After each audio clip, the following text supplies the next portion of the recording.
In youth, support from loved ones becomes vital. As they enter adulthood, young people face many difficulties that adults have already overcome and know how to handle. If a young man or woman tries to deal with problems independently, the risk of stumbling increases. The price of a mistake can be so high that someone might lose their freedom or even their life. In 197, a girl's early years were spent in a loving family, in a quiet neighborhood of the small town of Lakeland, Florida, USA, with a population of about 100 people. Before watching, it's interesting to know your opinion. What crimes scare you the most? Write in the comments. Thousands of people remember her as a girl with enormous potential. Sociable and successful in softball, she was a bright light in the lives of her parents, who worked tirelessly for their family. Their main goal was always to provide their children with everything necessary. Cassidy had a sister and a brother with whom she maintained close relationships. In her teenage years, her life seemed perfect. She had no problems with her parents or the law. She didn't know what illegal substances were, didn't smoke, was athletic, and had outstanding academic success. Every Sunday, she helped her mother with housework and spent time with her relatives, creating memories that seemed would never disappear. In a small town where everyone knew each other lived a girl named Cassidy. She was full of hopes and dreams, and everyone who knew her predicted a brilliant future for her. Studies came easily to her, and she eagerly planned her career, dreaming of the family that would someday become part of her life. But in the spring of 2012, everything changed. In the life of 14-year-old Cassidy, sharp changes occurred. Her brother and sister began to notice that she was behaving differently. First of all, she noticeably gained weight. Her mother, trying to find an explanation, suggested it might be related to hormonal changes, but deep down she was tormented by doubts. Cassidy changed her clothing preferences, and this only added worry to the hearts of her loved ones. Cassidy seemed to be overwhelmed with complexes about what was happening. She began wearing baggy clothes that concealed her figure, and against this background, some quickly suspected she was pregnant. Rumors about her condition began to spread at school. Cassidy didn't even change clothes with her other classmates before physical education, nor did she confide in her sister or best friends. In reality, she was indeed in a delicate condition. Despite her young age of 14, the girl experienced fear about her family's reaction and perceived everything with great anxiety, deciding to hide her pregnancy from everyone. In the shadow of ordinary life, where laughter and joy once reigned, one schoolgirl found herself trapped by her secrets. Each day her belly grew, like an unknown shadow, but she stubbornly remained silent, hiding her secrets under a blanket, as if this could protect her from the gazes of others. Pants that once fit her had now become her shelter, and her smile, once bright, had dimmed, leaving only a shadow on her face. She locked herself in her room, avoiding communication, as if the world beyond the door was full of dangers.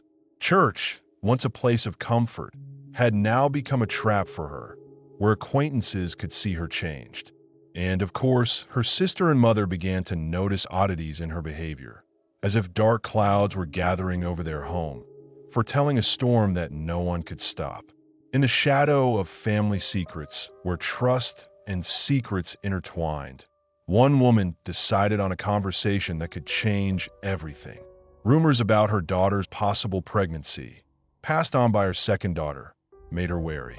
But Cassidy, like a master of manipulation, immediately rejected these assumptions. The mother, full of care, insisted on a test to dispel any doubts, but deep down couldn't believe that Cassidy was capable of deception. The woman, trusting her daughter, decided not to be present during this important moment. And Cassidy, clever and cunning, took advantage of the situation to hide the truth, leaving everyone in ignorance. She proved she wasn't pregnant. Her mother's trust became a fatal mistake. The woman, full of hope, talked to her daughter on this topic, but Cassidy, with cold calmness, admitted that she didn't need lectures on contraception because she wasn't sexually active and wasn't dating boys. Her mother believed her again, continuing to wash her clothes every week, thinking she was monitoring her daughter's menstrual cycle. Around the same time, even her father began to notice Cassidy's uncharacteristic behavior. Once, seeing her wrapped in a blanket, he too began to have reasonable doubts.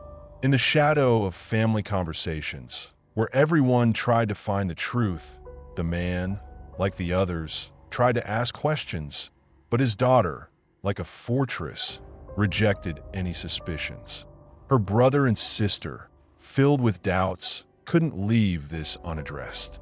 Her sister, especially after rumors that spread throughout the school, repeatedly approached Cassidy with questions full of concern. She doubted the honesty of the pregnancy test results and shared her suspicions with other family members. These conversations, like the whisper of the wind, reached her grandparents, but even they couldn't crack their granddaughter. Casey continued to insist she had merely gained weight, leaving behind a veil of mystery and understatement. In the shadow of the transitional period, she immersed herself in the world of her complexes, which grew with each day. By midsummer, her belly had become so noticeable that even baggy clothes couldn't hide the truth. She hid under a blanket, as if this could protect her from questions, but stubbornly maintained she wasn't pregnant. Cassidy, like a ghost, avoided communication with her close ones, evaded answers, and could be rude when she realized her secret was on the verge of exposure. Her parents, not guessing about the approaching storm, continued to live their ordinary lives, not suspecting that their world was about to change forever. How can one endlessly hide such a thing?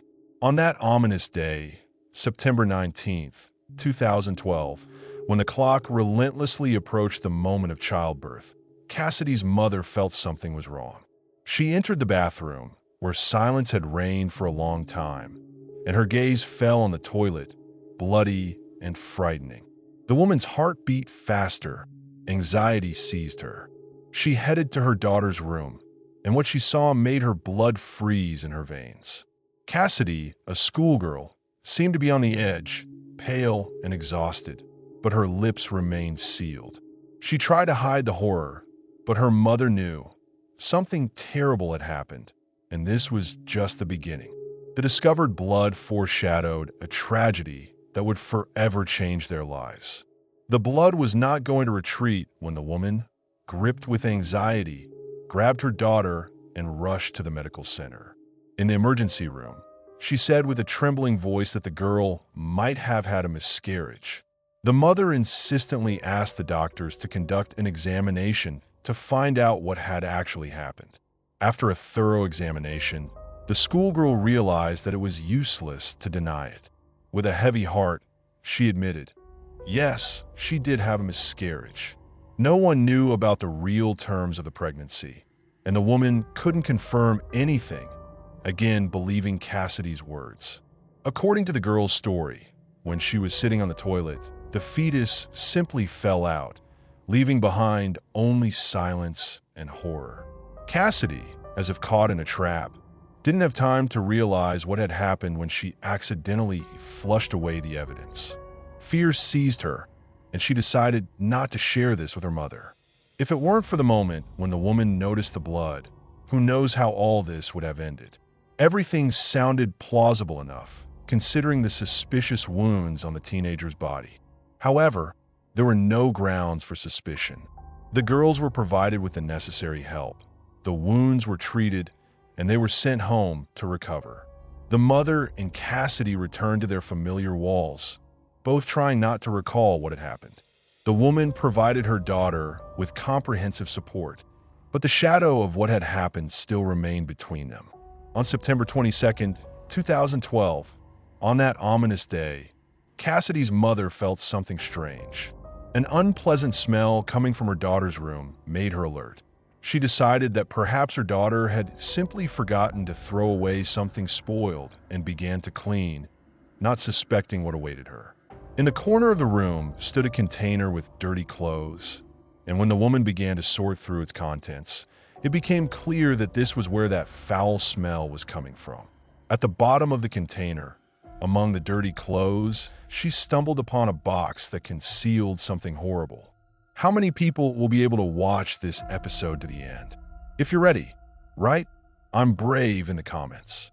On that fateful night, when the clock struck 7:30 on September 22nd, a tragedy erupted in the Goose household. A plastic bag lying on the floor became the beginning of a terrible story. The mother, who discovered it, horrified, realized that inside was the body of an infant, devoid of any signs of life. The 42-year-old woman, seized with fear and despair, immediately contacted the police. That same evening, law enforcement officers arrived on site to find out what had happened.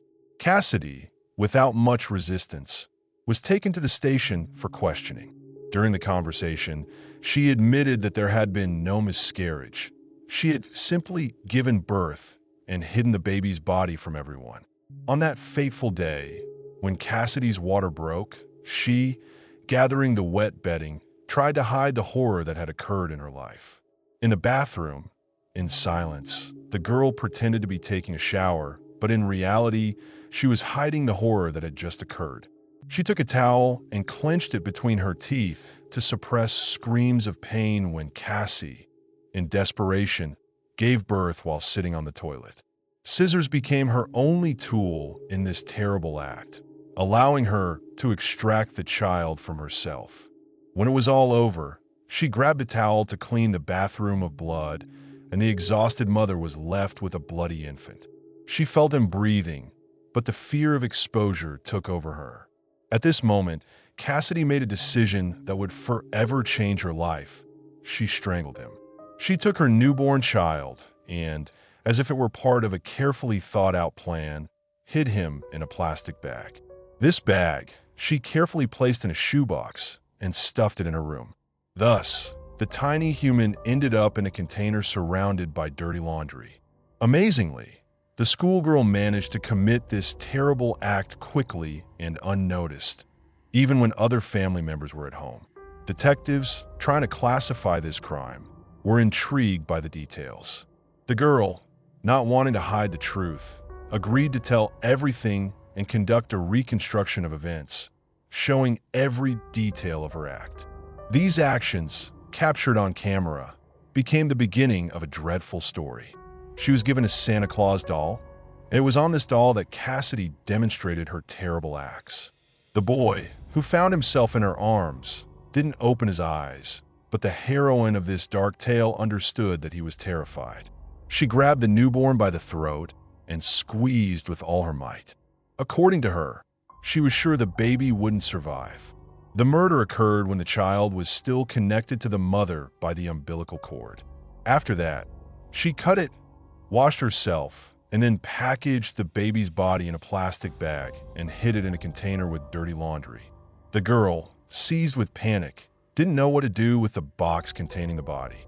She couldn't find the strength to throw it away, not understanding how to properly act in this terrible situation. The schoolgirl's words, claiming everything happened differently, could only be confirmed or refuted by an autopsy. The medical examiner, conducting a thorough investigation, established that the baby was born healthy and full term, weighing a whole 4 kilograms, while his mother had barely turned 40. This refuted her words about premature birth. The child, by all indicators, should have survived if not for the barbaric actions of his mother. The autopsy confirmed that the cause of death was strangulation, and besides, he had multiple injuries that revealed terrible secrets. The expert, with a cold gleam in his eyes, discovered a craniocerebral injury, traces of a blow with a blunt object which, in his opinion, was the result of a fall that occurred after birth. But this couldn't be the cause of death. The most frightening were the torn wounds on the tiny body, as if inflicted with scissors, which Cassidy used as a surgical instrument to extract the child from herself. Detectives, confused, couldn't understand why she left the baby's body in her room. It seemed Cassidy wasn't even planning to dispose of it. Although the smell in the room was unbearable, it was precisely this that gave her away. Psychologists suggested that this could have been a kind of repentance. Perhaps the young mother even wanted to be caught, to receive deserved punishment. What was intriguing was that the girl continued to persist and remained silent, never admitting who got her pregnant. Detectives wondered, could this have been the result of another crime, for example, sexual assault on a minor? The girl insisted she tried to hide the pregnancy from her family, fearing deterioration of relations with her parents. She didn't want to disappoint them, knowing they would be displeased. Cassidy didn't want everyone to know the truth about her delicate condition. From the very beginning, she had planned to give birth and get rid of the boy, and this indicated premeditated action. After all these revelations, the schoolgirl was arrested and taken to the county juvenile correctional facility. Assessing the nature of the crime, she was charged with premeditated murder. Additionally, the question arose about charging her with aggravated child abuse in the first degree. Police officers believed that her horrific act became the very basis to try the criminal as an adult and attempt to obtain a reduced sentence. Everyone knew her as a smart girl who never showed cruelty. Her parents insisted she was simply too immature to properly realize her frightening actions. According to Florida's criminal justice system, for adults, the maximum punishment for first-degree murder is life imprisonment without the possibility of parole or the death penalty. But because of her age, Cassidy couldn't be sentenced to the ultimate punishment. In the same year, but a bit earlier, the U.S. Supreme Court made a decision that shocked the public. Mandatory life imprisonment without the possibility of parole for juvenile inmates was deemed unconstitutional. The teenager's lawyer found himself at the center of a difficult struggle, fighting not only with the system, but also with the fury of local residents who, having learned all the details of the crime, thirsted for fierce retribution. The parents found an experienced lawyer who was able to secure a plea deal for involuntary manslaughter. The hearings took place in an atmosphere of strong emotions, and the Goon family was at the center of this turbulent process. She supported her daughter, and tears flowed down her cheeks when everyone realized that this murder could destroy many lives. The defendant's mother was called to testify even before the trial began. The woman determinedly denied that she knew about the pregnancy. She detailed how initially she had suspicions her daughter might be pregnant, but she simply took her word for it. After conducting pregnancy tests, the mother decided the girl was just gaining weight, and this could be easily explained by hormonal changes during puberty. In the grim shadow of events that unfolded in Cassidy's life, one might expect support from loved ones. But instead, no one bore responsibility for what happened. In the shocking video of the interrogation presented to the jury, Cassidy, as if in a trance, again and again recounted how she took the life of her newborn son. In her voice sounded hope that at birth he wasn't breathing. But touching him, she realized this wasn't the case. He was alive, and at that moment, when reality crashed down on her, Cassidy squeezed his neck with her hands, as if trying to erase all her fears and doubts. It took her just a minute to take the boy's life, to deprive him of breath. At the sentencing, the judge emphasized that the girl had never before encountered the law, and the probability that she posed a threat to society was considered minimal. Cassidy Goodson, in his opinion, was simply too immature for such a responsible step as motherhood. However, she was old enough to bear punishment for her cruel act. She spoke out, and hope ignited again, but this time not on the defendant's bench, but in the eyes of the prosecutor and defense attorney, who agreed that Cassidy deserved a second chance.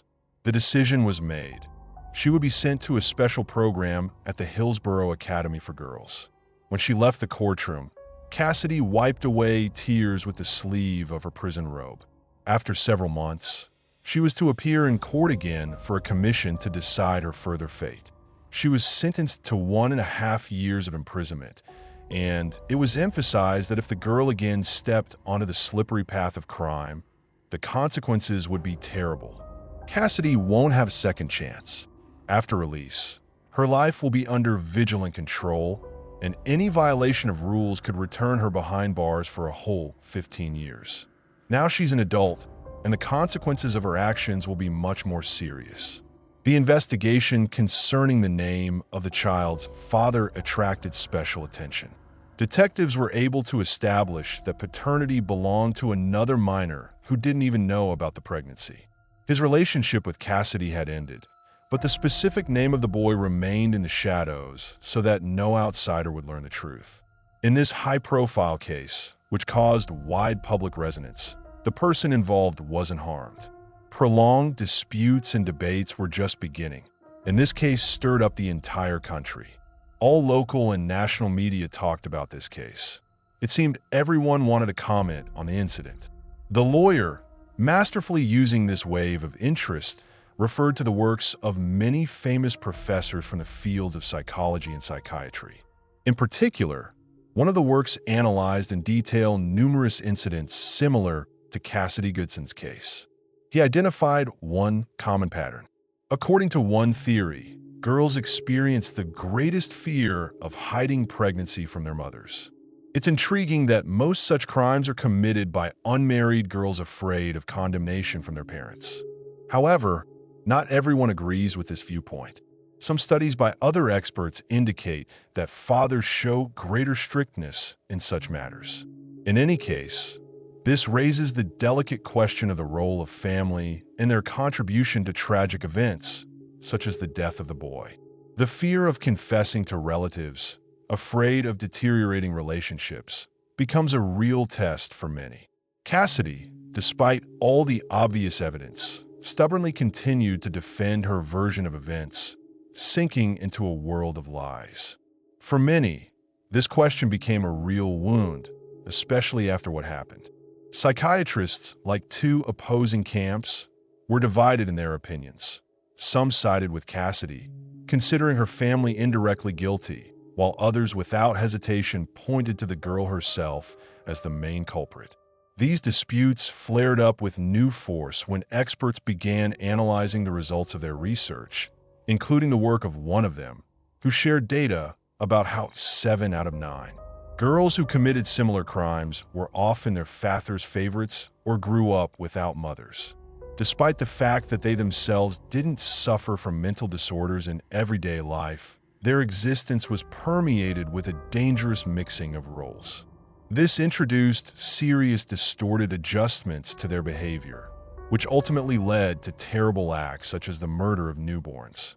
At the same time, such girls often excelled in school, were athletes, and even enjoyed popularity at school. Their fates resembled Cassidy's story, where role mixing generated feelings of guilt for closeness with others. A person in a state of denial might experience perceptual distortions that made their own infant seem alien and malevolent. Often such teenagers dream of stillbirth, as this seems the easiest way to avoid responsibility. Young mothers can convince themselves their child was born dead, although in reality, he is alive and well. After this, they with light hearts throw him away and leave. All this is exacerbated by isolation from loved ones, which is also observed in similar cases. Sitting in silence, refusing to discuss all these problems with relatives, she herself drove herself into a corner. Cassidy's act provoked disputes, especially around the topic of abortion. It would seem an obvious solution to the problem in her case. However, judging a 14-year-old incident through the prism of social media and mass media, Cassidy Goodson's story was used as an argument in favor of terminating pregnancy at such a young age. To avoid problems similar to those of the heroine of this story, many wondered, why in this situation does the burden become so heavy? Decisions fell entirely on the shoulders of the underage schoolgirl. Parents, trying to understand what was happening, remained confident they hadn't done anything wrong. But how could they not notice their daughter's growing belly? Why didn't her strange behavior cause alarm? Cassidy seemed to easily deceive everyone, and the further growth of her belly was simply ignored. Relatives themselves admitted her behavior was becoming increasingly uncharacteristic, as if someone else had taken possession of her soul. Close people began to notice oddities, but in her situation, it seemed that everyone was indifferent. Those concerned about Cassidy's fate were shocked when they found out that for her mother, it took discovering blood in the bathroom to understand the obvious. Why until that moment no one took Cassidy to a medical center remained a mystery. Against this background, there were those who tried to shift the blame for the crime from her to her mother and father.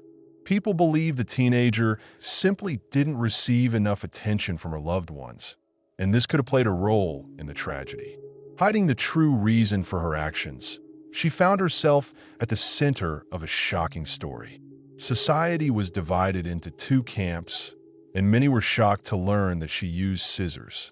According to medical professionals, Cassidy resorted to this terrible method to cut the umbilical cord of her still-living child. She used ordinary office scissors, turning them into a tool that caused her unbearable pain. To deal with the torment, she clenched a piece of towel between her teeth, sinking into an abyss of fear and despair.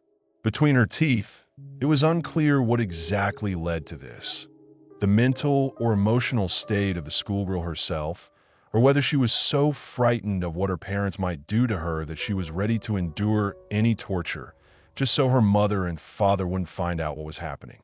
Questions about what was really going on within the walls of this house tormented everyone. How could a 14-year-old girl be ready for such a thing? These questions also tormented detectives, so they began a thorough investigation. Suspicions of abuse by the parents became increasingly substantiated. The parent side never managed to confirm their words. No bruises or traces of beatings were found on Cassidy's body. Other children in the family categorically denied physical violence from their mother and father. After 1.5 years spent in the Juvenile Correctional Center for Girls, Cassie was released. She successfully completed a rehabilitation program for juvenile female offenders. It was noted that she showed no aggression, and the risk of reoffending was assessed as minimal. The commission determined that she could be released into society, opening the path to social integration. Cassidy desperately resisted, but her world was crumbling. She lost all her friends, received threats, and was afraid to go outside. Returning to her room, which her parents hadn't touched since her detention, she saw that everything remained in its place. Even the lotion by the window, which she used at age 14, reminded her of carefree days. The hardest thing was to look into the eyes of her loved ones, but they sincerely wanted to help her. When difficulties with acceptance by others became unbearable, she repeatedly admitted that she felt hatred and persecution. Cassidy realized she was living in hell and didn't understand when it would end. Despite the traumatic events and bloodthirsty act, Cassidy didn't abandon her dream of motherhood. In 2017, she got married, and soon the first daughter appeared in her life, whom she named Seema. 2 years later, a second girl was born, and Cassidy, full of hope, published a post on social media where she openly admitted her desire to have a boy. These events, full of joy, also reflected her inextinguishable struggle. She shared on her page that others didn't wish her happiness in the form of children, and this only emphasized her resilience in confronting fate. When asked why she responded with a smiley face, tension hung in the air. The girl seemed to be trying to show that society can't forgive her for killing the baby. Hatred, like a shadow, followed her, and many wrote that they wanted her to remain behind bars for the rest of her life, not wanting to live next to a child killer. On her social media page, Cassidy posted many photos in which she looked like a loving mother and young woman striving to build her happiness and family. However, in her eyes sometimes flashed something more. It seemed with age she realized the full weight of the evil deed committed, and this knowledge weighed on her soul. She couldn't forgive herself for the fact that her first child, a boy, never received a name. Cassidy didn't even think about what to name him, as she initially planned to get rid of him. In the murder case of the newborn, he was simply called Baby Goodson. Years passed, But Cassidy remained under close attention not only from authorities, but also from everyone who surrounded her. Even after time, the fate of the boy, strangled in the first minutes of life, didn't leave people indifferent. In her social networks, posts full of pressure from others often appeared. In the last post, she again faced this pressure. In 2020, she created a page on which she openly spoke about constant persecution, which she could no longer endure. Cassidy decided to start again and launched a new page where she began publishing her photos. It is known that she graduated from Madisonville College, obtaining the profession of a nurse. But it seems the judge was wrong in his conclusions about her rehabilitation. From 2021, her life went downhill. Problems with the law became her constant companions, and she ended up behind bars, as did her husband. Write in the comments which city you're from. Perhaps the next episode will be just about a crime in your region. And subscribe to Detective Brooks' channel so you don't miss new videos.